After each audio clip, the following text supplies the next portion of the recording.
Hello friends, நம்ம இப்போ பார்த்துக்கிட்டு இருக்கிறது 108 திவ்ய தேச தரிசனம் தான். நம்ம தொடர்ச்சியாக இந்த யூடியூப் சேனலில் நம்ம அப்லோட் பண்ணிக்கிட்டு வரோம். இதில் இந்த வீடியோவில் 21வது திவ்ய தேசமும் 9வது திவ்ய தேசம் தான் நம்ம பார்க்க போகிறோம். முதல்ல நம்ம ஜெகநாத பெருமாள் திருக்கோவில் நம்ம பார்க்குறோம். இது எங்கே இருக்குன்னா திருநந்திபுர விண்ணகரம் அப்படிங்கிற ஊரில் இருக்குது. இது தஞ்சாவூர் மாவட்டம். இது நந்தி சாபம் நீக்கிய திருத்தலமாக இருக்குது. உற்சவர் ஜெகநாதன், செண்பகவல்லி அம்மையார். சந்திரம் தோஷம் நிவர்த்தி ஆகணும் அப்படின்னா நீங்கள் இந்த கோவிலுக்கு வந்தீங்கன்னா இது ஒரு நல்ல பரிகார தலமாக இருக்கும். இதுக்கு இன்னொரு பேர் நாதன் கோவில் அப்படின்னு நமக்கு சொல்லலாம். இங்கே சைவ வைணவ ஒற்றுமையை நிலைநிறுத்தணும் அப்படிங்கிறதுனால மூலஸ்தான கோபுரத்தில் நந்தியும் பிரம்மனும் பெருமாளை வணங்குற மாதிரி இதை அமைச்சிருக்காங்க. இந்த கோவில் சோழர்களால் கட்டப்பட்டது. திருமண தடை நீங்கணும், பிரிந்தவர்கள் ஒன்று சேரணும், குழந்தை பாக்கியம் பெறணும் அப்படின்னா இந்த சந்ததிக்கு வந்தோம் அப்படின்னா சிறந்த பலன் நமக்கு நிச்சயமாக கிடைக்கும். வேண்டுதல் நிறைவேறணுன்னே பெருமாளுக்கு திருமஞ்சனம் செஞ்சு வஸ்திரம் சாத்தி வழிபடுறாங்க. இது இந்த கோவிலோட சிறப்பாக இருக்குது. இது நம்ம பேக் சைடில் நம்ம சுற்றி வரக்கூடிய பிரகாரத்தலம் தான். இது நமக்கு தனியாகவே நல்ல ஒரு பெரிய அமைப்பில் இருக்குது. வெளிப்பிரகாரத்தில் தான் நமக்கு அம்பாலோட சன்னதி இருக்குது. செண்பகவல்லி தாயார் சன்னதியை தான் நம்ம பார்க்க போகிறோம். அதில் தான் நம்ம இப்போ இவங்க தான் செண்பகவல்லி தாயார். நம்ம அதை பார்த்தாச்சு. இதோடைய இந்த திவ்ய தேசம் முடியுது. அடுத்தது நம்ம பார்க்க போகிறது 9வது திவ்ய தேசம் கஜேந்திர வரதராஜ பெருமாள் திருத்தலம். இத்திருத்தலத்தில் ஸ்ரீ ஆஞ்சநேயர் கடுந்தவம் புரிஞ்சு பெருமாளை தரிசனம் பண்ணினதாக ஒரு நம்பிக்கையாக இருக்குது. அதனால் நம்ம ஆஞ்சநேயருக்காக காட்சி கொடுத்த திருத்தலம் தான் இத்திருத்தலம். இங்கே ஃபுல்லாகவே நந்தவனம் மாதிரி முதல்லையே நமக்கு வச்சுருக்காங்க. கொடிமரம் சென்றாக இருக்குது.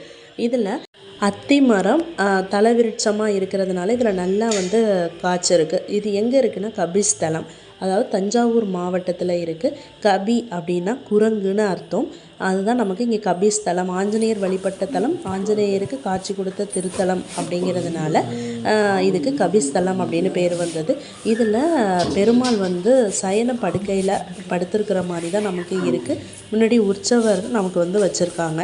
இந்த கோவிலோட தல வரலாறை இங்கே உள்ளவங்க நம்ம ஐயா நமக்கு சொல்லுவாங்க. நம்ம இப்போ கேட்கலாம். கோவில் வரலாறு சொல்லுங்க. இந்திரஜிம்ங்கிற ஒரு பாண்டிய மகாராஜா தான் இஷ்ட தேவதையாக மகாவிஷ்ணு ஆராதிச்சுட்டு இருக்கும்போது அங்கே அகஸ்திய மகரிஷி வரார். அவர் மதிக்காததுனால ஒரு மதம் உண்ட யானையாக போகிறதுன்னு சாபம். குருவ கந்தர்வம் மேலோகத்திலேருந்து கீழோகம் ஜலக்கிரீடம் பண்ணும்போது காசிப முனிவர் அனுஷ்டானம் பண்ணிட்டு இருக்கார். அவர் காலை பிடிச்சி இழுக்கிறதுனால அவர் முதலியாக போகிறது ஒன்று சாபம்.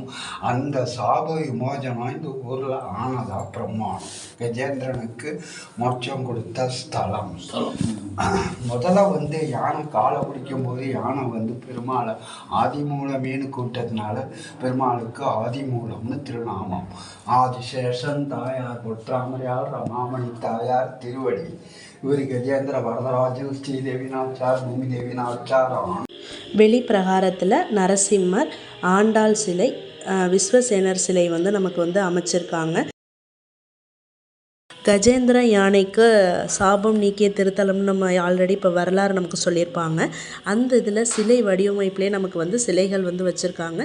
இது ரமாமணி தாயார் சன்னதி நம்ம பார்த்துட்டு வந்துட்டோம்.